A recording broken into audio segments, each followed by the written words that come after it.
Et voilà, si vous êtes en train de me regarder, de nous regarder, de regarder Les Incorrectibles, eh bien c'est que vous avez fait le bon switch de canal puisque nous avons basculé, mon cher Christian Perron, sur Getter où je peux vous assurer que jusqu'à la fin de cette émission, eh bien il n'y aura pas la possibilité d'une seule censure. Donc nous poursuivons cet entretien. Ce qui est intéressant, avant de revenir à cette crise qui nous touche actuellement, c'est que si j'osais justement, tous ces médecins que vous dénoncez, enfin pour la plupart qu'on voit sur les plateaux télé, vous les avez connus très jeunes, hein, pour pas dire, vous en avez eu en étudiant certains, je dans vos les ai connus services. en culotte courte, bien sûr. Et comme j'ai été pendant des années le président du jury en France, comme je présidais le collège national des professeurs d'infectiologie, j'étais président de ce qu'on appelle le Conseil national des universités pour ma discipline. C'est-à-dire que j'étais le président du jury qui nommait les nouveaux professeurs. Donc il y en a plein que j'ai nommés, où j'ai participé à leur nomination. Donc je les connais très bien. Et même avant, alors ceux que j'ai pas connus. Et ces gens-là vous ont tourné le dos plusieurs années plus Avant, tard? ils m'adoraient, mais maintenant, je suis un paria. Et même Jean-François Delfrécy, qui est le professeur de médecine interne, immunologie, là, qui est président du conseil scientifique à l'Élysée. Moi, je l'ai connu interne en 1978. C'était avant de partir au service militaire, au service civil en coopération au Maroc. Donc, moi, j'étais vieil étudiant, je l'ai remplacé. Donc vous n'avez plus aucun rapport, par exemple, avec lui? Si, je l'ai appelé récemment pour lui dire, Jean-François, on n'est pas d'accord, mais moi, je demande un débat public. Parce que le conseil scientifique de l'Élysée prend des mesures totalement irrationnelles. On va y revenir, on va y revenir. Non, mais sans donner aucune preuve de ce qu'ils avancent, et avec des décisions qui ne reposent pas sur des données scientifiques. Moi, je lui ai dit, OK, je veux un débat public avec les données scientifiques. Et qu'est-ce qu'il vous répond? Ah ben non, tout va bien, les Français sont sereins, la vaccination marche très bien, il n'y a aucun problème. Il a refusé le débat. Et quand on refuse le débat dans une démocratie, c'est que la démocratie est très malade. Parce que, je suis désolé, la science, on doit accepter la contradiction. Je ne dis pas que j'ai raison, que lui a raison. Je dis, on se met autour d'une table, s'il ne veut pas être tout seul, il peut venir avec d'autres, moi je peux venir avec d'autres. Et on met sur la table toutes les données scientifiques. Moi je suis très à l'aise parce que tout ce que je dis depuis le début de la crise, c'est complètement prouvé, et tout ce que j'ai dit maintenant, avec le recul, je vois que j'ai eu 100% raison quasiment sur tout. Évidemment, ils ne supportent pas, alors ils disent, comme ils peuvent m'opposer aucun argument scientifique, quelquefois j'ai été démoli dans certains médias, eh ben, ils disent, oui, Perron a pété les plombs, Perron est complotiste, mais ils ne m'opposent jamais un seul argument. Moi, quand je donne des faits, je suis allé à la télé encore récemment, j'ai donné des faits sur la Grande-Bretagne, c'est des faits qu'on ne peut pas récuser. Et d'ailleurs, personne n'a récusé ce que j'avais dit. On a dit, non, Perron a dit n'importe quoi. Donc ça veut dire que là, c'est très grave. C'est-à-dire que quand un pays qui se dit démocratique n'accepte plus le débat contradictoire, et c'est terrible parce que, regardez, il y a le Conseil scientifique, le Conseil de défense, bon, l'Assemblée nationale est aux ordres. Il y a un tout petit groupe, ils ne sont même pas une dizaine à décider de la santé des Français, à décider de martyriser nos enfants dans les écoles avec des masques et maintenant peut-être des vaccins. C'est absolument ignoble. Et ça repose sur une dizaine de personnes qui n'ont de compte à rendre à personne, toutes leurs décisions ne reposent sur aucune donnée scientifique qui me montre les données. Moi, j'ai demandé l'autre jour dans un média au gouvernement, donnez-moi les données pour faire 3 doses de vaccin. Il y en a 0. Donnez-moi les données pour en faire cas. Et quand le président Macron a dit qu'il faut en faire un rappel tous les 4 mois, et il n'y a aucune donnée. Rien. C'est que de la décision politique. Et ça, c'est très grave. Mais comment vous l'expliquez, ça? Parce que il y a des grands leaders d'opinion qui sont totalement corrompus et achetés par l'industrie pharmaceutique. Alors, ce n'est pas tous les médecins, heureusement. J'ai beaucoup de collègues très intègres. Mais après, les autres suivent le mouvement. Parce que c'est dur de sortir du troupeau. Moi, je peux me le permettre, je suis en fin de carrière.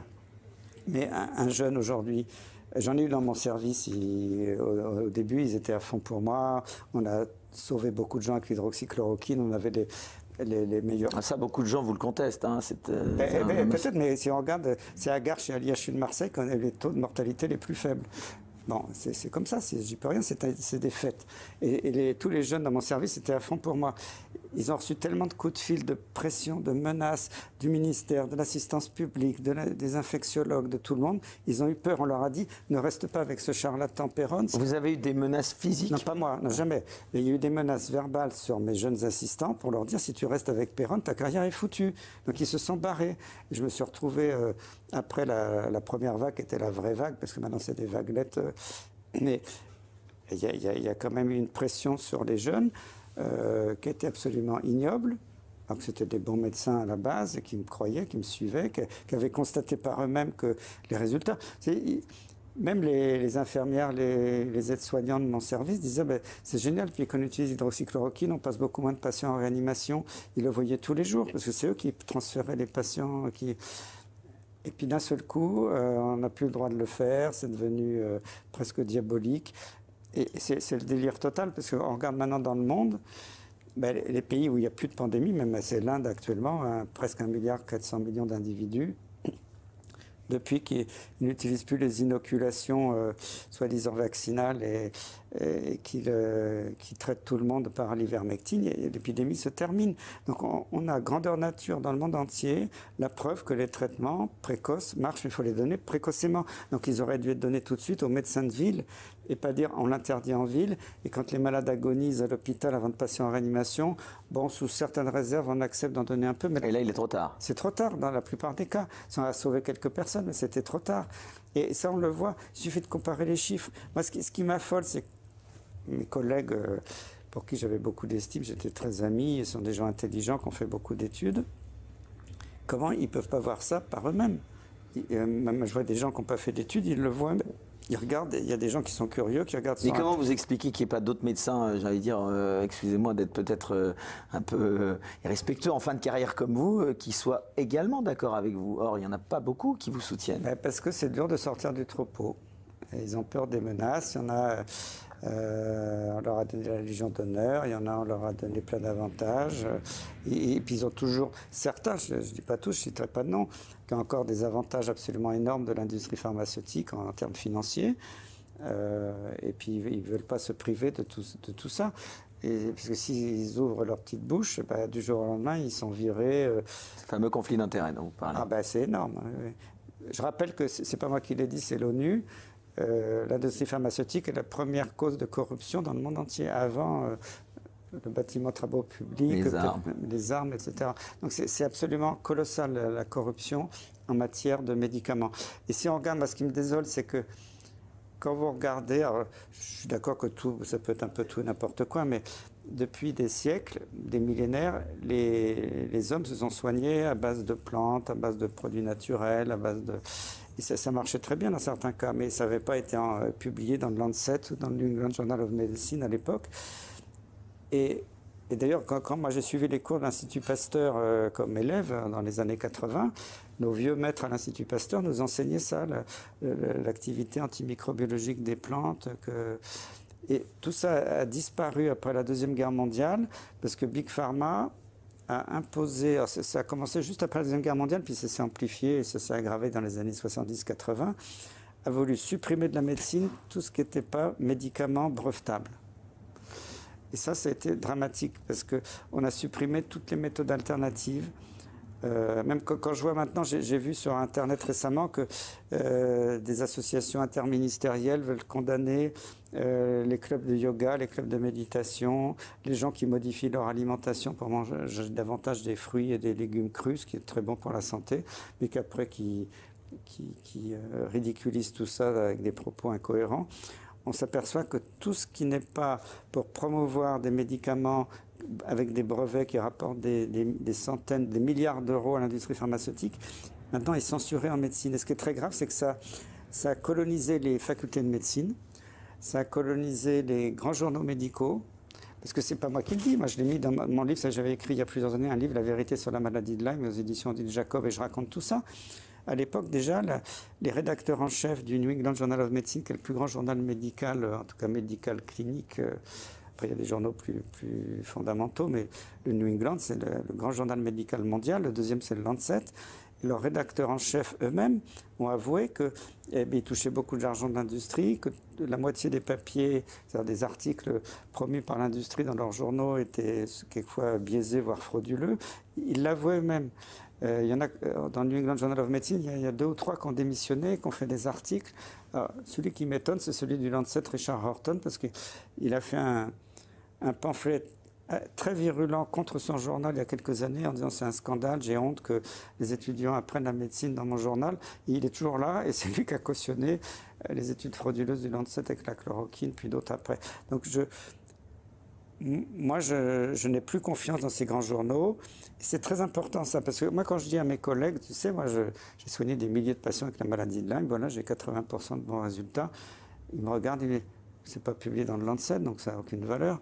Je dis oui, mais si je veux publier dans le Lancet, tous ces comités de rédaction sont noyautés, je ne peux pas publier sur la maladie de Lyme, c'est impossible. Donc, heureusement, je suis tenace, j'ai publié dans des journaux peut-être moins cotés, mais c'est quand même des journaux référencés, on peut lire les articles. Et ça prouve la déviation et la contamination cérébrale de mes collègues, c'est qu'on leur a inculqué que si quelque chose n'était pas publié dans un grand journal, et on sait que ces journaux maintenant, c'est eux-mêmes qui le disent, sont corrompus, ça n'existe pas. Et ça, c'est très, très grave en médecine, très grave. J'ai peur pour l'évolution de la médecine qui devient totalement automatisée. Alors justement, parlons-en de cette médecine et encore une fois, revenons à cette passion que vous avez pour les maladies infectieuses. Outre celles liées au Covid-19, quelles sont les épidémies, les maladies qui vous ont vraiment marqué au cours de votre carrière? Professeur Perron, bon, vous parliez de la maladie de Lyme, est-ce qu'il y en a eu d'autres? Qu'est-ce que celle-là, la particulière? Avant la première, c'était... je SIDA, bien entendu. J'étais jeune chef de clinique en 85 dans l'ancien hôpital Claude Bernard, qui n'est pas l'hôpital Bichat Claude Bernard actuel, qui n'a rien à voir. L'apparition du sida, peut-être, c'est peut-être celle-là. Oui, c'est ça, oui, c'est ça. En 80, j'avais déjà connu quelques cas quand j'étais interne, mais ce n'était pas encore très connu. Quand je suis arrivé en 85 à l'hôpital Claude Bernard, c'était le boom de l'épidémie de sida. Et ça a été traumatisant parce qu'on voyait des gens mourir toutes les semaines. C'est quoi la différence et les points communs entre justement ces autres épidémies, notamment celle du sida, et puis bon, celle qu'on vit aujourd'hui, qui n'a évidemment rien à voir? Avant, on voyait des cas de paludisme, de fièvre typhoïde, de tuberculose. Enfin, c'était gentillet. On guérissait les gens. C'était pas comme ça. On n'avait pas un afflux de malades qui mouraient toutes les semaines. Là, c'était un traumatisme pour moi qui était jeune et puis pour tout le monde dans le service, même les soignants, les infirmiers, les aides-soignants, de voir. Puis on s'attache à ces malades qui ne meurent pas tout de suite, parce qu'à l'époque, ils revenaient plusieurs semaines, plusieurs mois dans le service. Et toutes les semaines, on en perdait. Je peux vous dire, c'était très traumatisant et on était impuissants parce qu'il n'y avait pas de médicaments à l'époque. On pouvait les améliorer un peu, traiter certaines infections. Et ça, c'est sûr que ça nous a tous marqués. C'était violent. Bon, maintenant, heureusement, le sida n'est plus ce qu'il était. Il y a des traitements et les gens vivent... Le virus n'est pas éradiqué, mais enfin, je dirais, les gens vivent bien avec leur virus, ils suivent bien les traitements. Les trithérapies. Voilà. Alors, après, il y a eu la tuberculose, ça m'a toujours passionné, puis je m'en suis occupé aussi. Et puis après, la maladie de Lyme, je me suis occupé aussi un petit peu de l'hépatite C. Pour le VIH, donc l'infection VIH, comme Jacques Lebovitch, malheureusement, il est décédé en mars 2020, juste quelques jours. À son enterrement au Père-Lachaise, c'était rempli, parce qu'à mon avis, Jacques Lebovitch aurait dû avoir partagé le prix Nobel avec Montagnier sur la découverte. Sur la découverte du VIH. Parce que même Montagnier m'a reconnu, si Lebovitch n'avait pas été là, on n'aurait pas trouvé le virus. Mais comme Lebovitch avait un sale caractère, il était un peu marginalisé. Moi, quand je dis ça, je le dis avec affection, parce que je l'adorais, mais il n'était pas facile. Et il a pas mal insulté les collègues. Il s'est fait totalement marginaliser. Mais... avec Jacques Lebovitch, c'était un lui génie. Aussi marginalisé. Voilà, oui, mais les génies sont souvent marginalisés. Il avait montré qu'on pouvait traiter 4 jours par semaine des malades VIH à la phase d'entretien, pas à la phase aiguë où il faut taper sur le virus, mais quand le virus est mis au tapis, après on peut alléger le traitement. 4 jours par semaine, quand on a dit ça, c'était le tollé, on s'est fait insulter. Finalement, on a réussi avec l'Agence nationale de recherche sur le sida à faire des études qui ont confirmé que ça marchait. Mais Lebovitch était déjà bien en avance, parce qu'avant de décéder, il faisait déjà 2 jours par semaine. Et moi, je connais des patients à lui qui sont même à 1 jour par semaine. Et alors ça a été terrible, parce que 1 jour par semaine au lieu de 7, pour l'industrie pharmaceutique, c'est diviser les profits par 7. Quand c'est des milliards d'euros, de dollars, vous imaginez qu'ils ont freiné les cas de fer. Alors, parce qu'on leur a tordu le bras à l'Agence nationale de recherche sur le sida, ils ont accepté un petit peu de faire des études qui ont totalement prouvé ce qu'on racontait, mais finalement, personne n'a fait une conférence de consensus pour dire ben maintenant, voilà, c'est prouvé, maintenant le traitement allégé marche, on allège les traitements. Personne. Parce que malheureusement, dans les commissions, beaucoup ont des conflits d'intérêts majeurs avec les industriels qui ont dit nous, l'allègement de Lebovitch, on ne veut pas en entendre parler. Et je sais que Jacques Lebovitch, ça l'a miné. Parce qu'il savait, moi je savais qu'il avait raison. Et on a enterré en beauté son idée géniale pour les profits de l'industrie pharmaceutique. Et ça, c'est très choquant. Alors justement, Christian Perron, revenons encore une fois cette fois à vous, s'il vous plaît. Vous êtes, je le disais, professeur de médecine. J'aimerais que vous nous parliez un petit peu de ce milieu qui reste opaque pour beaucoup de ceux qui nous regardent. D'abord, comment devient-on professeur de médecine et à quoi correspond véritablement ce grade ou cette distinction? Ça doit être le parcours du combattant pour l'avoir.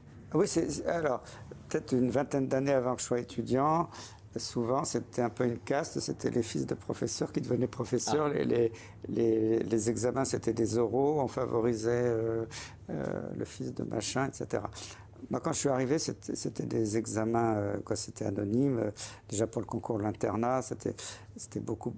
C'est un milieu très fermé, donc, à ce niveau-là. Mais à l'époque, tout le monde avait envie d'être professeur. Maintenant, les jeunes collègues ne veulent plus être professeurs parce qu'on ne gagne pas beaucoup et on est emmerdé. Mais à l'époque, c'était quelque chose de prestigieux. Donc, il fallait avoir la foi parce que quand on était... Emmerdé pas par le président de la République, là? Non, emmerdé parce qu'ils ne gagnent pas beaucoup, qu'ils n'ont plus de moyens, alors qu'avant, que l'administration leur pisse au cul. Moi, je le dis clairement, quand je suis arrivé à Garches comme professeur en 1994, il y avait une directrice merveilleuse, Madame Quesada, qui avait une relation très, je dirais, courtoise et même amicale avec les professeurs. On partageait un petit peu les décisions dans l'hôpital. Il y avait un partage entre l'administration et les médecins. Et depuis la loi HPST, c'est une horreur. Maintenant, les directeurs qui se sont succédés, je le dis clairement, m'ont pissé au cul. C'est-à-dire que moi, si je disais quelque chose, on ne m'écoutait pas. Monsieur Perron, bon, allez, taisez-vous, allez-vous à la niche. Sarkozy a dit les médecins à la niche. Et ça, c'est insupportable. Parce que, on voit dans quel état ils ont mis l'hôpital public. C'est désastreux. Et malheureusement, beaucoup de médecins hospitaliers, parce qu'on leur met une petite carotte et tout ça, se sont couchés devant l'administration. Moi, je ne me suis jamais couché. Bon.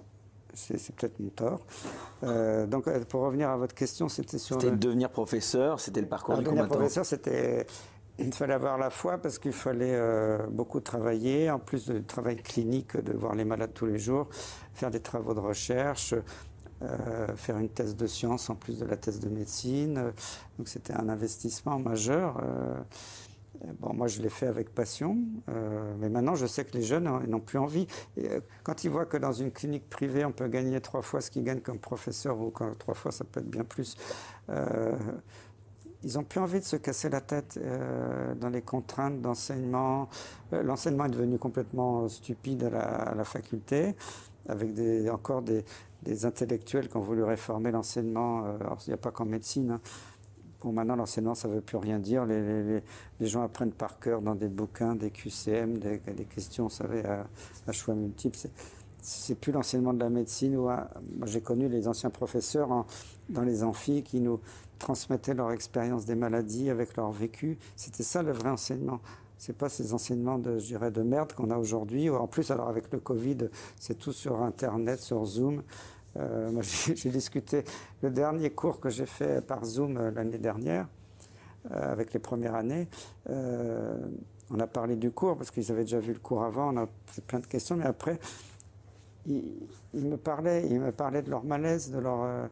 Je sais que dans ma faculté, puis c'est pareil dans toutes les facultés, il y avait 30% l'année dernière des étudiants qui voulaient arrêter médecine, qui étaient déprimés, parce que comment vous voulez apprendre la médecine enfermé chez vous? En télétravail.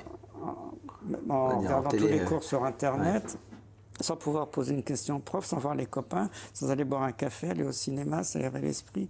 Et les jeunes aujourd'hui, d'abord, ils ont perdu beaucoup en niveau d'acquisition. On le voit, c'est des publications internationales qui le disent, c'est pas moi qui le dis, parce qu'on ne peut pas travailler correctement comme ça dans ces conditions. Et en plus, j'ai appris ça. Ça m'a pas trop surpris, mais ça vient de ma faculté, parce que le doyen de la faculté de médecine... De quelle faculté, là? Versailles 51-Yvelines. Et apparemment, il y aurait les étudiants auraient fraudé pour les examens, parce que comme tous les examens, ils les font chez eux sur Internet, Alors apparemment, les étudiants s'est peut-être regroupés pour répondre ensemble aux questions. Bon, ils se sont fait un peu piéger parce qu'ils répondaient tous la même chose. Mais on arrive dans un système délirant. Pourquoi on empêche les étudiants de venir en présentiel à la fac pour une épidémie qui ne tue plus, surtout qui ne tue plus du tout les jeunes? C'est démentiel. Et là, c'est Emmanuel Macron, c'est Jean Castex, c'est Olivier Véran, c'est le ministre de l'Enseignement supérieur et de la Recherche, le ministre de l'Éducation nationale qui sont coupables devant le peuple français d'imposer ça à nos jeunes. Et s'il y a eu des dérives comme ça que je condamne, parce que c'est pas bien de frauder aux examens, je dirais que ça paraît humain parce que les pauvres, ils sont enfermés chez eux, ils peuvent pas... tout le système devient ignoble. Moi, avant, j'avais des relations super sympas avec les étudiants. Ils me respectaient, moi je les respectais. Ils venaient me voir à la fin du cours, on discutait, je les aidais quand ils avaient des problèmes à comprendre ou ils voulaient des conseils pour leur carrière. Il y avait une fraternité entre les enseignants et les étudiants. Maintenant, on est derrière des Zooms, des visioconférences. L'enseignement est devenu... moi, j'en peux plus. Je pense qu'il va y avoir un retour, je l'espère, parce que si on continue comme ça, c'est mal barré pour notre jeunesse. Cette crise sanitaire, vous avez déclaré récemment qu'en 2 mois, si vous étiez au pouvoir, c'est facile. Vous régleriez le problème. Il y a plein de pays qui l'ont fait. L'Inde l'a fait. L'Inde a... Donc, qu'est-ce que vous feriez si vous étiez... Vous dites aux malades de s'isoler. Et s'isoler, c'est pas de se balader en famille, d'aller voir les copains partout. C'est s'isoler chez soi, même de protéger sa famille si elle n'a pas eu l'infection avant, de mettre un masque, et que la famille, ou s'ils sont à l'hôpital, que les soignants mettent un masque pour se protéger. Le masque est très utile quand on a des symptômes, qu'on crache. Le masque dans la rue, ça n'a strictement aucun intérêt. Donc on a fait n'importe quoi avec les masques.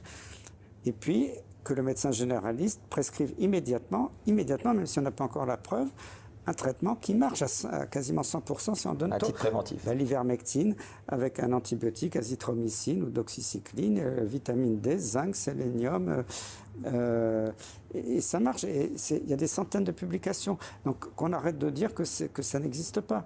C'est honteux. Et il y a une orchestration qui a été orchestrée par le NIH, qui est l'Institut de recherche aux États-Unis, par plein d'experts totalement corrompus avec l'industrie pharmaceutique, qui ont bloqué toutes les molécules qui n'avaient pas de brevet, où ils puissent faire des millions, des milliards de dollars de bénéfices. Quand on voit qu'en France, moi j'ai vu, c'était en mars 2020, tout début de l'épidémie, j'ai vu un collègue que je connais bien à l'Institut Pasteur, j'ai vu un autre collègue de Bichat que je connais bien qui est au conseil scientifique, annoncer dans les médias, voilà, on a le traitement miracle, c'est le remdesivir. Alors, remdesivir, c'est un produit toxique, on connaissait depuis longtemps, qui a jamais marché sur Ebola, qui donne des insuffisances rénales, hépatiques, qui est un produit mutagène, c'est-à-dire qui provoque des mutations, qui n'avait jamais fait aucune étude pour montrer que ça marchait. Ils ont annoncé comme ça à la télé, on a le traitement miracle. Je dis, attends, là, on se fout de la tête du monde, quoi. Et après, quand il y avait l'hydroxychloroquine, il y avait des études randomisées en Chine qui montraient que ça marchait. L'étude de Raoult, après, des centaines d'études qui ont confirmé. Ah ben non, là, ça ne marche pas. Quand on voit récemment Olivier Véran qui a commandé, je ne sais pas combien de centaines de millions d'un nouveau médicament, et à peine il les avait achetés que de toute façon on savait que c'était un produit toxique qui ne marchait pas, sans aucune étude. Donc, quand vous voyez le ministre qui dit mais la main sur le cœur, attendez, ce médicament, il n'y a pas l'étude randomisée double aveugle avec un placebo, on ne peut pas justifier. Moi qui me montre les études sur l'inoculation des substances vaccinales, qui prouve que ça marche. Vous savez que l'étude de Pfizer initiale, il y a quand même un article dans le British Medical Journal, qui est un grand journal international, récent, où une Américaine a témoigné qu'en fait, une partie de l'étude avait été truquée. Donc c'est publié, c'est public. Donc moi, je serais ministre de la Santé, je dirais, attendez, on nous a berné avec une étude truquée, j'arrête immédiatement, on fait la pause, on demande un audit international indépendant. Rien du tout. Alors que quand l'étude du Lancet, qui était complètement truquée d'un bout à l'autre, avait dit que l'hydroxychloroquine était toxique, le lendemain, le ministre disait on arrête l'hydroxychloroquine, c'est interdit. Et après, quand l'étude, le Lancet a reconnu que c'était frauduleux, il n'a pas changé sa politique. Donc là, je dis, quand un ministre ne suit pas la science, et qu'un conseil scientifique... Un ministre de surcroît médecin. De surcroît médecin. Mais qui n'a peut-être pas exercé depuis un petit bout de temps. Il n'a pas dû exercer beaucoup. Quand il était jeune, il faisait du syndicalisme contre le gouvernement. On avait vu une vidéo l'année dernière qui m'avait beaucoup amusé. Donc, mais bon, c'est pas sérieux tout ça. Ce sont des gens, conseils scientifiques, tout ça, toutes leurs décisions ne reposent sur rien. C'est pour ça que moi je leur ai dit qu'ils viennent me chercher. Moi je suis prêt à répondre. Mais alors c'est intéressant justement parce que Christian Perron, vous mettez le doigt sur quelque chose qui est un peu incompréhensible pour des gens comme nous qui ne sommes pas issus de ce milieu scientifique et médical. Comment faire en sorte que les discussions scientifiques soient plus saines, plus apaisées, moins idéologisées, si j'osais? Comment ça se fait? Parce que c'est la volonté du gouvernement qui n'est surtout pas de débat. Parce que sinon, il y aura les débats, il y en aurait. Non, mais même au sein de votre corporation, vous laissez entendre que c'est très très violent aussi. Alors, il y a les médecins libéraux en ville et les médecins hospitaliers. À la rigueur, qui ne parlent pas devant les médias. La majorité des médecins de ville, des généralistes, ils sont à fond pour moi, je le sais. Même si quelques syndicats de médecins disent que Perron dit n'importe quoi, je le sais à la base. Et pour moi, j'ai des témoignages tous les jours, ils m'écrivent et ça me fait très chaud au cœur parce qu'ils voient qu'on les a manipulés. Au début, on leur a dit il n'y a pas de masque, ça ne sert à rien. Alors que le masque était très utile justement quand ils sont dans leur cabinet, quelqu'un leur crachait dessus. Là, c'est là où il faut un masque. Et ils n'en avaient pas. Il y en a qui avaient mis des slips sur la figure ou mis des sacs poubelles. C'est honteux. Et puis il y a même des généralistes qui étaient un peu âgés, qui avaient des gros diabètes, des facteurs de comorbidité qui sont morts. Donc là, une responsabilité directe du gouvernement qui n'a pas fourni les masques quand les masques étaient utiles. Alors que c'est moi qui avais signé le rapport quand j'étais président de la commission au Conseil de la santé publique de mémoire, c'était juillet 2010, donc c'était une dizaine d'années avant. Comment gérer les stocks de masques? Ça avait été demandé à l'époque par le gouvernement de ce temps-là.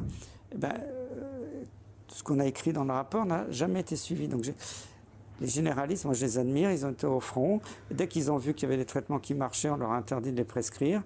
Donc les généralistes, ils me suivent, mais ils disent, nous, docteur Tartampion, je ne peux pas tout seul comme ça m'exprimer parce que je suis un petit généraliste dans mon coin.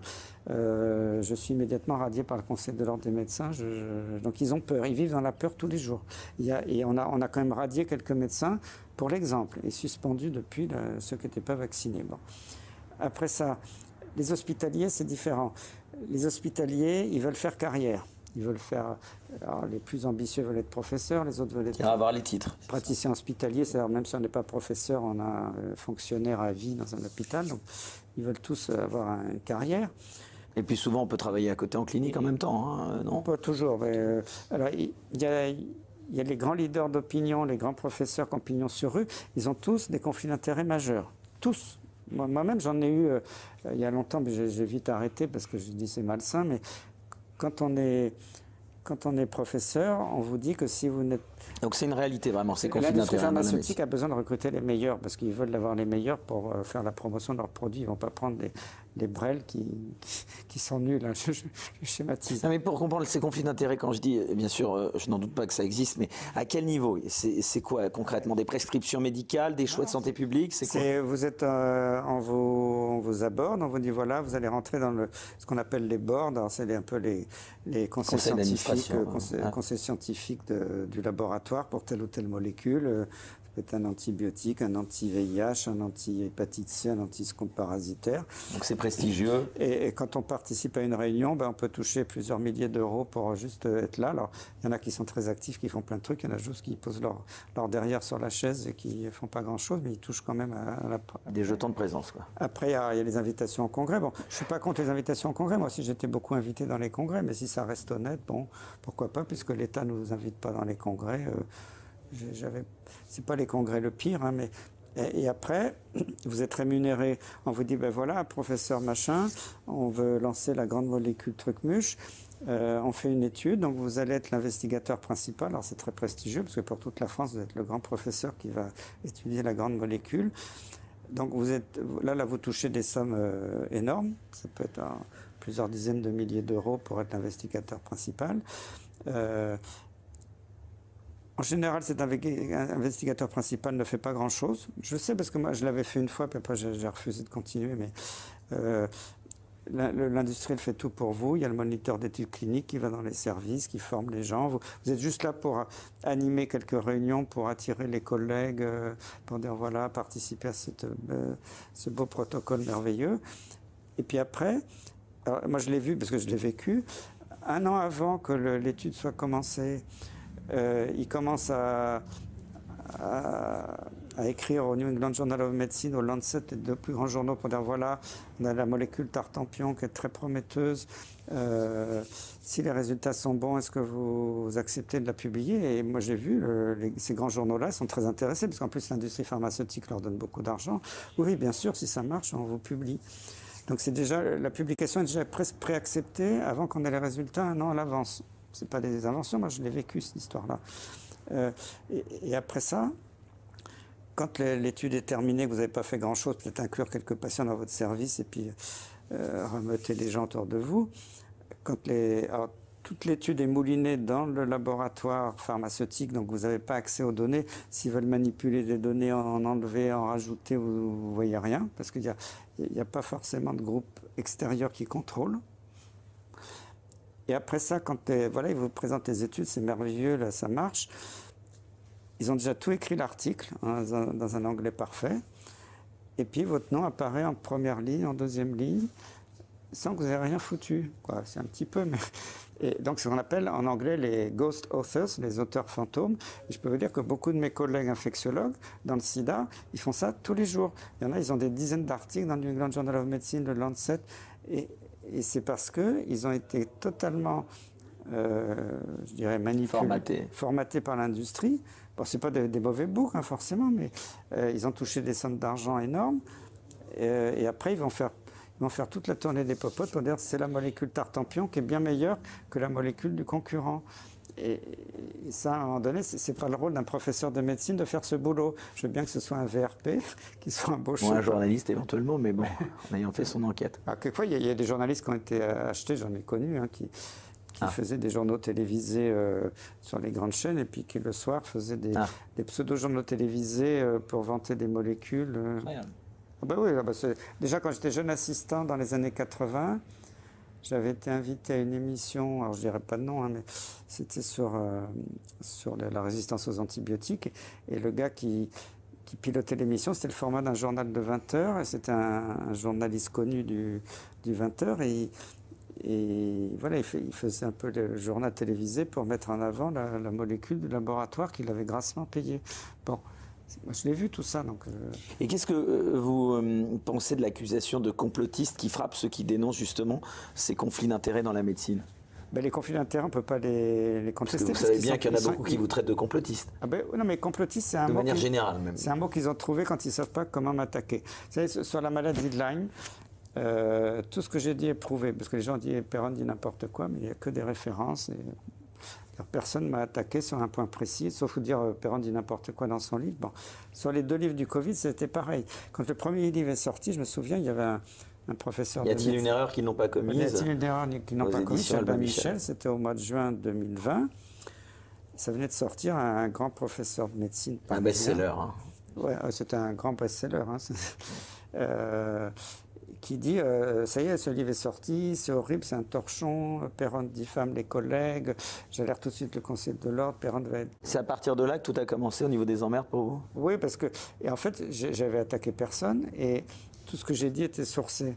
Et d'ailleurs, je sais qu'il y a des gens mis des cabinets d'avocats contre mes livres, ils n'ont pas trouvé un seul mot à me reprocher parce que quand j'affirme quelque chose, j'ai la preuve. Moi, je n'agis pas autrement. Et le deuxième livre, pareil. Dans le deuxième livre, qui est décidément, ils n'ont toujours rien compris, toujours chez Albin Michel, toujours un grand best-seller. Ça m'a fait plaisir l'autre jour, parce que surtout au moment de Noël, on a dû offrir mes livres à Noël, parce que quand vous regardez la liste... Les classements. J'ai regardé les classements sur politique française. Mes deux livres étaient dans les premiers. Quelquefois, même avant Mélenchon. Ah, mais classés dans politique française. Oui. Alors, politique, je suis un politicien maintenant. Non, mais ça veut dire que ces livres sont très suivis dans la population. Revenons juste un instant, au conflit d'intérêts. Comment lutter contre ces conflits d'intérêts? Comment y mettre fin? Est-ce que les lois actuelles sont trop timorées? Et si oui, pourquoi, selon vous, le personnel politique aux manettes ne prend pas le sujet au sérieux? C'est difficile parce que ces conflits d'intérêts, ça touche... Ça touche pas que la médecine, ça touche tous les milieux de l'industrie.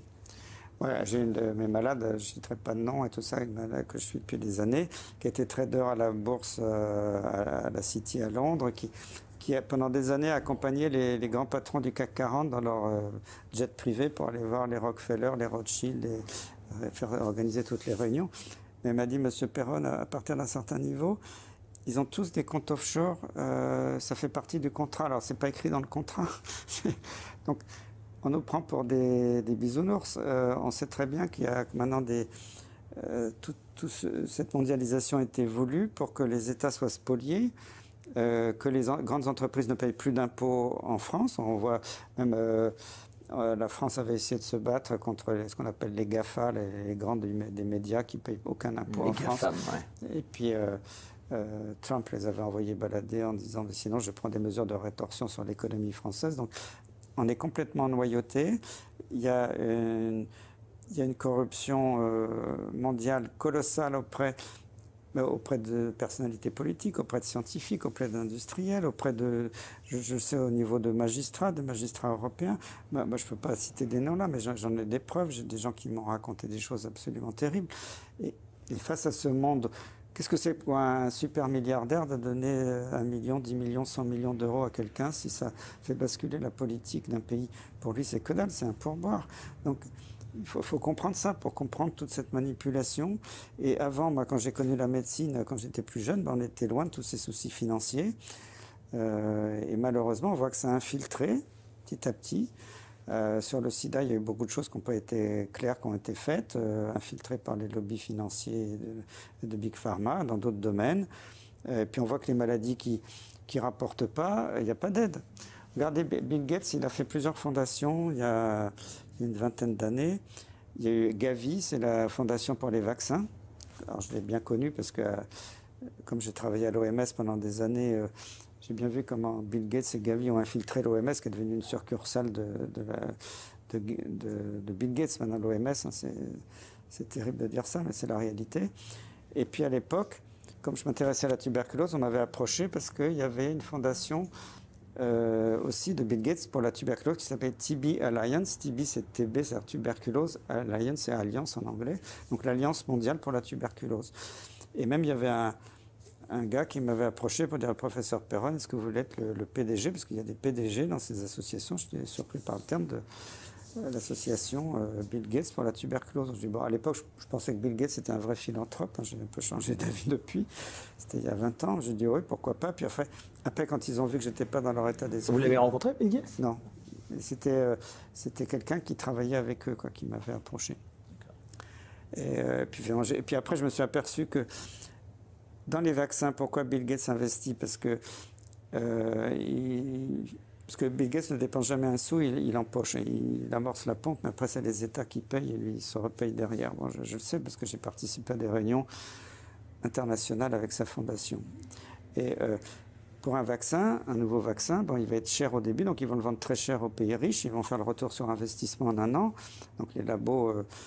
engranger beaucoup d'argent et après ils vont le faire moins cher pour les pays pauvres, mais ils vont continuer à gagner beaucoup d'argent. Mais c'est un système économique qui marche. Enfin, les vaccins, vous dites les vaccins, mais à ma connaissance, Pfizer, c'est pas Bill Gates. Enfin, non, mais Bill Gates finance tous les politiques vaccinales dans le monde. Donc là, en l'occurrence, aujourd'hui... je ne parle pas du vaccin Covid, je parle des vaccins en général. Voilà, faites bien la distinction. Voilà, oui. Parce que maintenant, on fait la promotion de plein de vaccins. Je suis pour la vaccination, je ne suis pas contre le système, mais il y a un système économique qui, sur le vaccin, marche. Parce qu'ils font le retour sur investissement sur les pays riches parce qu'ils sont investis, et après ils gagnent plein d'argent sur les pays pauvres. Après la tuberculose, moi j'y ai cru quand on m'a proposé de m'occuper de ça avec la fondation Gates, j'ai dit pourquoi pas, et là j'ai vu que ça a complètement capoté parce que la tuberculose, il y a très peu de cas dans les pays riches. La plupart des cas, c'est les pays pauvres qui ne peuvent pas payer des nouvelles molécules très chères.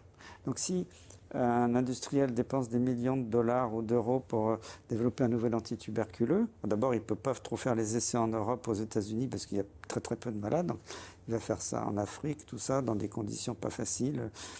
Et puis, une fois qu'il a l'autorisation de commercialiser, son marché, c'est que les pays pauvres. Donc, il ne peut pas facturer très cher, avoir le retour sur investissement, comme pour un vaccin. Et du coup... c'est là où j'ai vu que la philanthropie de Bill Gates, ça ne marchait pas, parce qu'il a créé en même temps sa fondation pour les vaccins, sa fondation pour la tuberculose, et j'ai vu 2 poids 2 mesures. Il y a un endroit où il fait plein d'argent, puis il y a un endroit où il ne gagne que dalle. Et malheureusement, ça, c'est pas ce que devrait faire un philanthrope qui veut sauver les pays pauvres. Alors revenons un instant sur vous, je le disais en introduction, outre votre statut de professeur de médecine, vous avez été membre de divers conseils, comités ou groupes d'experts tels que le Haut Conseil de la Santé publique ou encore d'instances au sein de l'OMS. Quel est votre avis sur ces organismes consultatifs? Est-ce qu'ils sont réellement, donc au final, réellement utiles? Est-ce que leur rôle n'est pas plus politique que scientifique à bien des égards? Voilà, quel est votre avis là-dessus? Malheureusement, toutes les commissions qui sont en France au niveau international ont été infiltrées avec des gens qui ont des conflits d'intérêts majeurs. Mais c'était une politique volontaire de certains. Je ne parle pas forcément pour la France, mais je sais qu'aux États-Unis, ça a été le cas dans certaines situations. Et malheureusement, maintenant, c'est difficile dans ces instances de garantir une liberté scientifique. Moi, vous savez, j'ai présidé pendant 15 ans des commissions. Au début, ça ne s'appelait pas le Haut Conseil de la Santé publique, c'était le Conseil supérieur d'hygiène publique de France, qui était une vieille institution qui est remontée après la Révolution française. J'étais le dernier président d'ailleurs. Et quand j'ai pris la présidence de ça, où il y avait le comité technique des vaccinations qui était intégré, que j'ai présidé aussi, donc le comité qui faisait la politique vaccinale, je me suis aperçu que les conflits d'intérêts pouvaient être majeurs, surtout sur les vaccins. À l'époque, dans le comité des vaccinations, la majorité, c'était les pédiatres qui travaillaient pour les industriels du vaccin. Moi, ce qui m'avait beaucoup choqué, de mes premières réunions, j'étais président, c'est que le lendemain de la réunion, qui était normalement à huis clos, on pouvait faire un avis après public, mais qui n'était pas encore sorti pour dire nos conclusions. Le directeur médical d'un grand fabricant de vaccins m'appelle en disant « Monsieur Perron, pourquoi vous avez pris telle décision hier ?» Je dis, attends, c'était à huis clos, on était en petit groupe, il y a des taupes. Ouais, ça avait déjà fuité. Et c'est pour ça qu'alors, moi j'ai réagi, j'ai vu avec le directeur général de la santé de l'époque, avec le cabinet du ministre, avec une collègue qui était superbe, un médecin qui m'a beaucoup aidé pour organiser tout ça. C'est moi qui, avec elle, on a créé les chartes de conflits d'intérêts dans le Conseil supérieur d'hygiène publique de France, que les gens devaient déclarer leurs conflits chaque année, avant chaque séance, que s'ils avaient un conflit, ils ne devaient pas participer à la discussion finale, ne pas participer au vote, que c'était écrit dans le compte-rendu. Et c'est moi qui ai fait retranscrire ça quand c'est devenu le Haut Conseil de la Santé publique. C'est pour ça que j'ai hurlé l'année dernière, je l'ai dit publiquement à Véran, mais évidemment, il est sourd. Quand il y a eu les avis du Haut Conseil sur l'hydroxychloroquine, il n'y a pas eu de vote de la commission. D'ailleurs, dans le groupe qui a fait son avis, il y avait des gens du Haut Conseil, des gens qui n'étaient pas du Haut Conseil, on ne sait pas ce qu'ils faisaient là.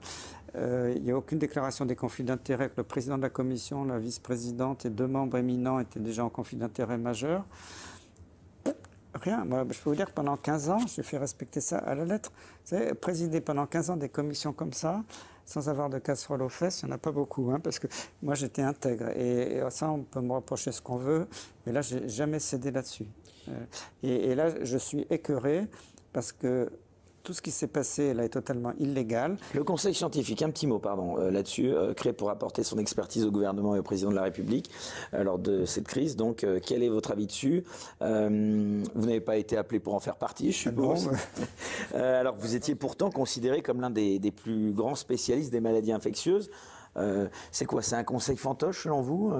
C'est un conseil qui est là pour arranger Emmanuel Macron et le gouvernement, parce que ce conseil n'a aucune légitimité officielle, sauf la légitimité de la décision du président, du monarque.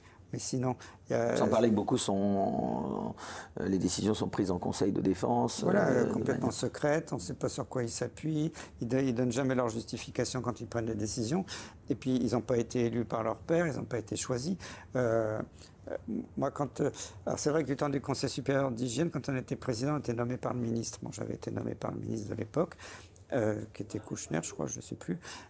Mais après, quand c'était le Haut Conseil, c'était les membres du Haut Conseil qui votaient pour leur président. Et à chaque fois, ils m'ont réélu président parce qu'ils appréciaient ce que je faisais, mais il y avait une légitimité, il y avait une représentation.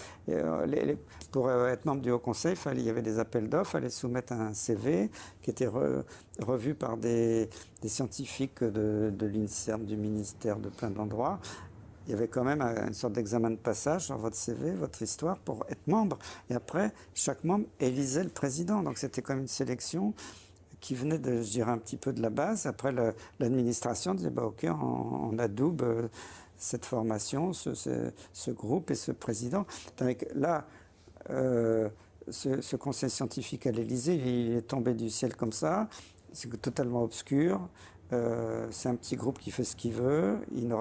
Il peut violer la santé des Français, martyriser les Français dans leur vie de tous les jours de façon horrible. Ils n'ont aucun compte à rendre. Mais ils rendront des comptes devant les Français, ça je vous le dis, j'en suis convaincu. Ça ne peut pas durer comme ça. La France est dans un état de maltraitance.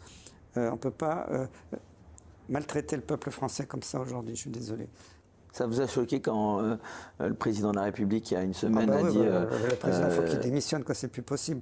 J'ai honte pour la France, et d'ailleurs ça fait le tour du monde. C'est honteux, ces propos. Donc d'emmerder tous ces gens qui... Oui, non, mais c'est pas possible de voir ça. Mais ça ne m'étonne pas, parce qu'il a un dédain pour le peuple qu'on avait déjà repéré. Alors, Christian Peron, revenons donc maintenant sur votre rôle, justement, votre avis et votre trajectoire depuis l'émergence de cette pandémie de Covid-19. D'abord, qu'est-ce que vous faites aujourd'hui, Christian Peron, puisque, je le rappelle, donc, pour les gens qui nous regardent, vous n'êtes plus depuis 1 an déjà le chef du service des maladies infectieuses à l'hôpital Raymond Poincaré de Garches, puisque vous avez été démis de vos fonctions par le président de la PHP, Martin Hirsch. Alors, est-ce que vous pouvez d'abord nous rappeler pour quelles raisons vous avez été en quelque sorte viré de votre travail? C'était à la suite donc de ce premier livre dont vous parliez. Y a-t-il une erreur qu'ils n'ont pas commise? Est-ce que vous avez attaqué la décision de vous démettre de vos fonctions? Alors, Martin Hirsch m'a convoqué un matin à 7 h du matin dans son bureau. C'était en décembre, un peu avant Noël l'année dernière. Il m'a remis une lettre en disant, voilà, je vous démets de vos fonctions de chef de service parce que pour des propos indignes, parce que vous avez été responsable de menaces de mort contre un jeune collègue de l'assistance publique, et puis je ne sais plus quoi. Bon. Alors, ces attaques contre le jeune médecin en question, qui était un interne à l'époque, il est devenu assistant au mois de novembre l'année dernière, mais il était encore interne quand il a vu ces attaques. Je ne connaissais même pas ce médecin qui travaille avec Yazdan Pana dans le service de Bichat. J'ai découvert son existence en juillet 2020 parce qu'il a lancé une pétition nationale pour que je sois radié par le Conseil de l'Ordre. C'était un petit interne. Bon, quand même, avec ma carrière, je veux bien qu'un petit interne... Enfin, quand même, c'était très choquant. Il se prend pour la science infuse. Bon. Il fait une pétition. Je suis convoqué devant le Conseil de l'Ordre grâce à lui, je dirais, en juillet l'année dernière. Bon, ça s'est bien passé. Ils ont compris qu'il y avait quand même un petit problème. Et puis, ce gars-là a reçu des...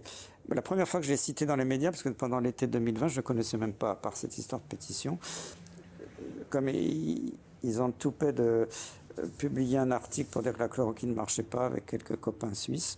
Et l'article était complètement biaisé, ne prenait pas en compte plein d'études, ça n'allait pas du tout. Donc, j'ai commencé je n'ai même pas cité, j'ai dit à un interne de Bichat, je me souviens, c'était le 31 août 2020, dans l'émission Les Grandes Gueules. Pas, de peur de peut-être qu'ils vous rattaquent à nouveau, non? Oui, de toute façon, après je l'ai cité une ou deux fois plus tard, mais je l'ai cité tardivement. Donc, avant 31 août 2020, je ne l'avais jamais cité, même nommément. Mais les faits avaient été prouvés ou pas? Mais non, parce que lui, il avait balancé des tweets, parce que moi, je ne suis jamais sur Twitter, mais les gens m'envoient des tweets, et ça faisait déjà plusieurs mois qu'il m'insultait sur les tweets, du genre, Peron, il est temps qu'il dégage, il y aura moins de morts parmi ces malades, quoi. Je ne sais plus le terme exact, mais enfin, c'était comme des choses assez déplaisantes. Bon, j'ai laissé couler en disant, bon, c'est un petit jeune qui ne sait plus où il en est, il dit n'importe quoi, mais enfin, j'aurais pu l'attaquer en diffamation.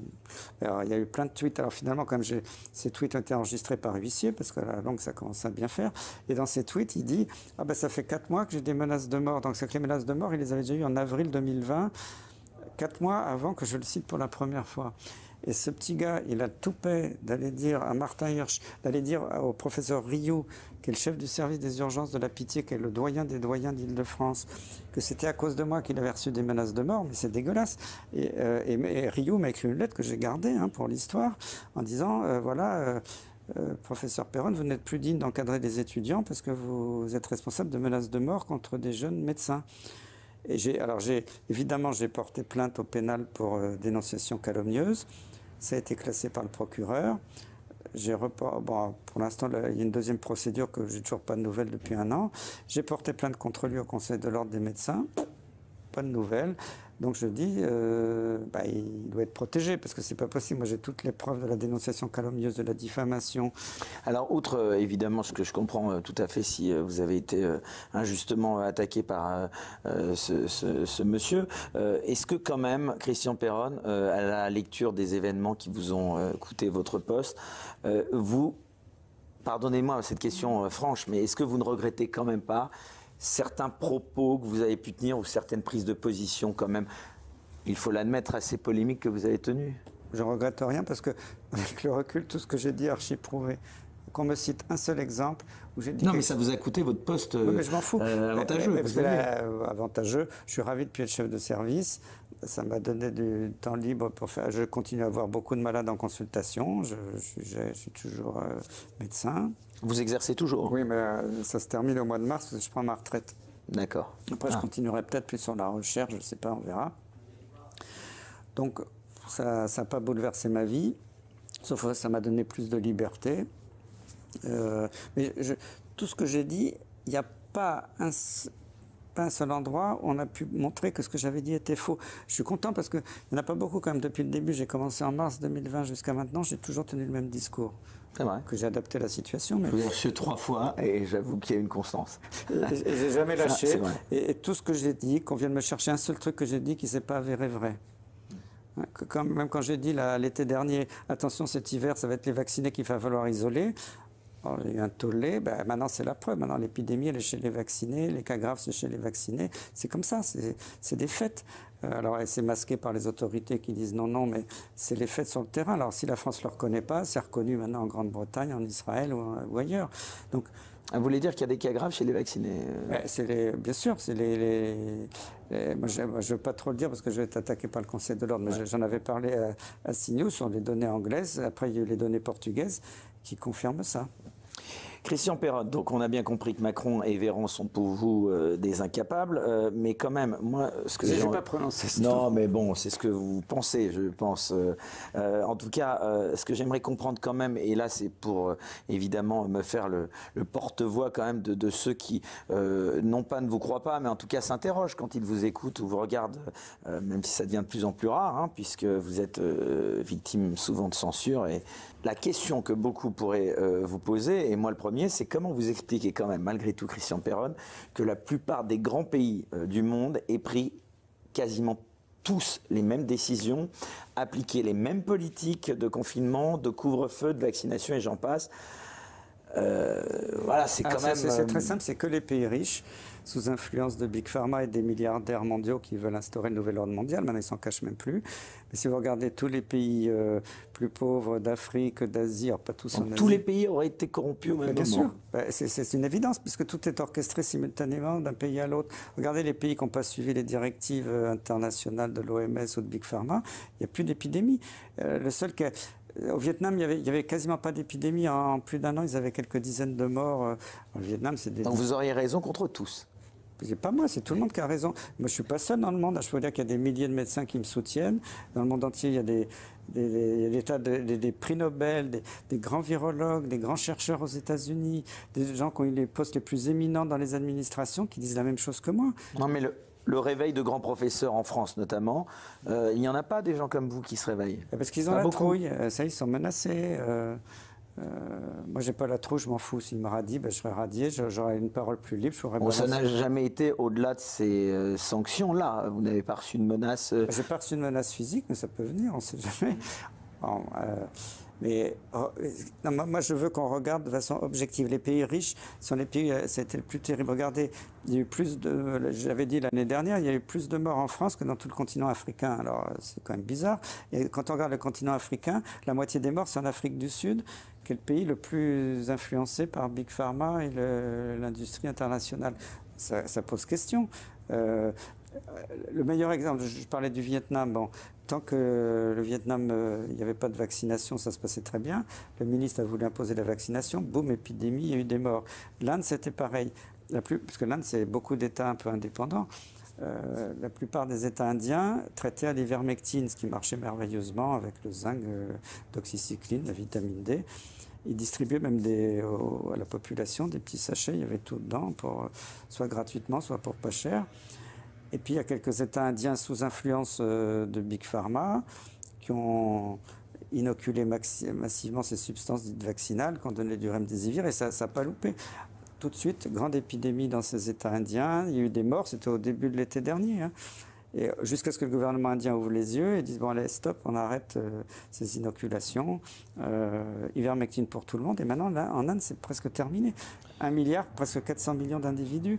Donc ça, s'il n'y a pas une belle démonstration comme ça, grandeur nature, alors je veux bien qu'on dise que je suis tout seul dans mon coin à dire ça, il faut que les gens regardent ce qui se passe à l'extérieur. Qu'est-ce que vous répondez justement à ceux qui vous classent dans les antivax alors que vous aviez vous-même travaillé par le passé sur certains vaccins? Moi j'étais... plutôt anti. J'ai défendu les vaccins bec et ongle, même Philippe Douste-Blazy peut s'en souvenir, parce que c'est moi qui étais dans les médias pour défendre le vaccin de l'hépatite B à l'époque. Je suis désolé, moi j'ai toujours été à fond pour les vaccins. Moi je suis un élève de Pasteur. Mais c'est ces vaccins-là qui posent... C'est pas un vaccin. C'est le plus grand mensonge de cette épidémie, c'est d'avoir fait croire que c'était un vaccin. Les vrais vaccins, moi je suis à fond pour, je les ai défendus. J'ai présidé la politique vaccinale française pendant des années. J'ai vice-présidé la politique vaccinale de l'Europe à l'OMS pendant des années. Donc s'il y a un expert national et international qui connaît bien les vaccins, je pense que c'est moi. Et que quelqu'un vienne me montrer que j'ai une seule fois une position anti-vaccinale, je le veux ici, à mes pieds. Parce que quand tous les imbéciles disent sur Internet, Perron c'est un anti-vax, ils connaissent rien au vaccin, qui viennent m'expliquer, qui me donnent des arguments. Tous ces produits sur le Covid-19, ce ne sont pas des vaccins. Je suis fier de l'avoir écrit il y a 1 an, une lettre publique qui avait circulé, qui avait même été traduite en anglais, et tout ce que j'ai dit à l'époque se révèle vrai. Ça n'empêche pas la transmission, ça n'empêche pas de faire la maladie, ça n'empêche pas de faire les formes graves. Et puis même, dans certains cas, il y a plus de morts quand on est inoculé. C'est comme ça. C'est la démonstration public. Alors je veux bien qu'on me radie parce que je dis ça, mais je serais radié, mais je serais fier d'avoir défendu la vérité scientifique. Selon vous, c'est ce qu'on appelle, en tout cas, jusqu'à preuve du contraire encore aujourd'hui, vaccination. Est-ce qu'elle va nous être imposée à vie, au moins à très long terme? On parle évidemment de 3e dose, voire de 4e dose bientôt.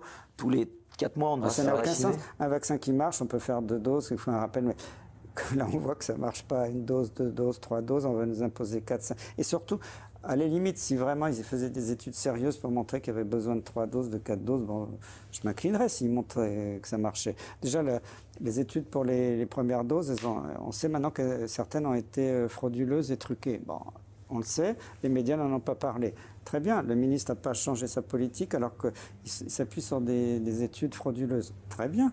Mais alors après qu'on nous dise il en faut 3, 4, 5, 6, et Macron qui avait dit l'autre jour il en faut tous les 4 mois, ça sort d'où? Ça sort du chapeau? Il n'y a aucune étude qui me donne une seule étude. Moi, je veux bien que je sois complotiste, que je raconte n'importe quoi. Moi, j'étais un scientifique reconnu au plus haut niveau de l'OMS. Je peux vous dire qu'à l'OMS, je présidais des séances toute la journée. Il y avait plus de 1000 participants. Et l'Europe de l'OMS, c'était aussi toute l'ex-URSS, ça allait jusqu'à Vladivostok, tous les pays d'Asie centrale. Une influence. Il y avait l'Israël, la Turquie. C'était la grande Europe de l'OMS, qui est beaucoup plus large que l'Union européenne. Et j'ai présidé pendant des journées entières, des sessions. Alors c'était en anglais, c'était avec des tas de dirigeants du monde entier. Je sais ce que c'est que la politique vaccinale nationale, internationale. J'ai assisté malheureusement à la colonisation de Gavi, la fondation de Bill Gates pour les vaccins, qui a petit à petit acheté l'OMS. Ça m'a désolé parce que j'ai vu la mise sous influence de l'OMS et je l'ai vécu, je l'ai vu. J'ai vu des copains qui avaient des fiches de paye de la fondation Bill et Melinda Gates comme fonctionnaires de l'OMS. Ça m'a choqué parce que maintenant l'OMS est devenue une entreprise privée au service de Big Pharma. Quand j'étais à l'OMS, je me souviens, il y avait la pause café, il y avait la séance plénière, et il y avait un gars assez important dans l'industrie pharmaceutique française sur les vaccins. Après l'affaire Cahuzac, il me dit « Ah ouais, monsieur Perron, vraiment, Cahuzac, ça nous embête parce qu'il nous coûtait cher, mais au moins avec lui, on était sûr que les dossiers passaient très vite dans toutes les commissions. » Il me l'a dit comme ça.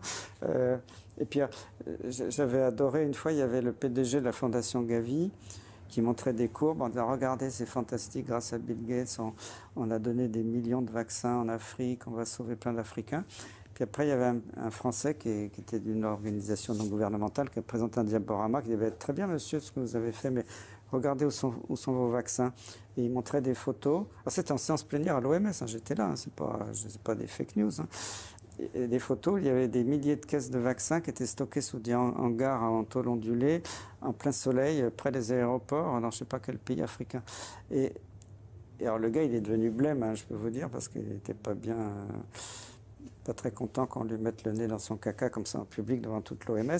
Mais c'est hallucinant. Et après, l'année d'après, quand il est revenu, il a dit oui, on a investi dans la chaîne du froid. En plus, c'est des vaccins qui théoriquement doivent être transportés même au fin fond de la brousse que à 4 degrés maximum. Alors vous imaginez quand il fait 40 en Afrique toute la journée, l'investissement colossal pour faire une vraie chaîne du froid.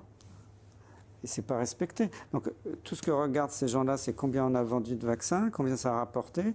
Puis après que ce soit distribué là où il faut, ils en ont rien à foutre. Et moi, je l'ai vu, ça m'a profondément choqué. Moi, l'OMS, c'est une structure pour laquelle j'ai beaucoup de respect. Puis il y a des gens de l'OMS qui me le disent eux-mêmes, ils sont mal à l'aise actuellement parce qu'ils sentent que c'est infiltré par des puissances commerciales qui n'ont rien à voir avec la mission initiale de l'OMS. Christian Perron, on va bientôt arriver, oui, déjà au terme de cet entretien. Avant de se séparer, j'aimerais vous demander, est-ce que vous pensez qu'il sera possible un jour d'apaiser cette société si divisée par cette crise? On a la sensation que plus aucun débat n'est possible, que toute discussion tourne immédiatement à l'affrontement et à la haine. Il suffit d'arrêter la crise, c'est très facile, on isole les gens, on les traite, et puis voilà. Et puis il n'y aura plus de débat. Mais ce qui est insupportable, c'est qu'on utilise un virus qui maintenant, Omicron, il est anodin, quoi. Il y a encore quelques décès malheureusement, mais très peu. C'est un virus qui n'a rien à voir avec le virus initial. Il y a beaucoup de cas, mais voilà. On ne peut pas prendre prétexte d'un virus qui n'est pas pire que n'importe quel virus grippal ou respiratoire habituel pour justifier une tyrannie, non seulement une tyrannie sanitaire, mais une tyrannie politique, une restriction de toutes les libertés, et à imposer des mesures qui sont totalement abjectes. Moi, je suis français, je pense qu'il faut sauver notre République, il faut nous libérer de ces gens qui font n'importe quoi, qui prennent prétexte de la santé pour nous opprimer. Et Christian Perron, candidat à la présidentielle, ça pourrait être envisageable? Non, moi je ne veux pas faire de la politique. Alors, oui, mais vous en faites quand même, malgré vous. C'est ce que vous dites. Après, s'il y avait un président qui me plaisait... Alors, justement, l'élection présidentielle, ce sera la dernière question. L'élection présidentielle là, qui arrive dans quelques mois, est-ce que vous pensez qu'elle peut encore changer la donne, qu'elle peut changer quelque chose? Le Covid-19 va être l'un des principaux enjeux de cette campagne. Est-ce que vous voyez un ou deux candidats ou plus ou moins? Je ne vois pas. Parce que j'ai l'impression qu'à droite, à gauche, ils sont. Bon, quelquefois, ils attaquent un peu mollement le gouvernement. Mais... Éric Zemmour a promis qu'il allait abolir le pass sanitaire au vaccinal une fois élu. Ça, c'est bien. Vous êtes proche de quelques personnalités, Florian Philippot? Pour l'instant, non. Mais Aucune. Je ne veux pas m'amouiller ni à l'extrême droite ni à l'extrême gauche. Je regarde, on verra. Mais je suis inquiet. En même temps, vous me dites, il ne faut pas se mouiller, mais c'est aussi le seul moyen de faire changer les choses aujourd'hui. Il faut voir un petit peu ce qui va émerger dans les semaines qui viennent. Pour l'instant, je n'arrive pas à y voir clair dans tous ces candidats. Quand je vois les républicains qui sont tous pour l'obligation vaccinale, qui vont voter le petit doigt sur la couture du pantalon à l'Assemblée, les socialistes, c'est pas mieux. Même Mélenchon, qui était la grande gueule, maintenant il est couché, quoi. Je reconnais plus la politique française, là, je suis un peu perdu, là. Bon, eh bien écoutez, en tout cas, voilà, ce sera le mot de la fin. En tout cas, on espère malgré tout qu'il y aura un petit peu d'espoir au bout du compte. Vous voyez quand même la fin de la crise? La crise, si Omicron vraiment dévaste la planète comme aujourd'hui, c'est très bien, c'est un don du ciel parce que ça va immuniser tous ceux qui n'avaient pas fait le virus de façon naturelle. La fameuse immunisation collective, c'est ça? Naturelle, oui. Moi, je suis ravi qu'Omicron circule parce que beaucoup de gens sont touchés actuellement, mais ils font des formes bénignes, ils s'immunisent. Après, alors, ils peuvent nous sortir un nouveau virus, une nouvelle crainte de je ne sais pas quoi, mais je ne vois pas trop comment ça peut continuer comme ça éternellement, hein. Eh bien, ce sera le mot de la fin. Un grand merci, mon cher Christian Perron, d'avoir accepté cette nouvelle invitation dans Les Incorrectibles et d'avoir participé en quelque sorte à cette première, à savoir qu'une émission débute sur une plateforme et se termine sur une autre, à savoir la plateforme Getter. Getter qui est notre nouveau partenaire et nous en sommes particulièrement fiers dans Les Incorrectibles. Une plateforme Getter où il n'y a aucune censure. Quant à moi, je vous retrouve pour un nouveau numéro des Incorrectibles. Ce sera dimanche prochain à 18h, comme chaque semaine. Et d'ici là, je ne cesse de le dire, restez incorrectibles.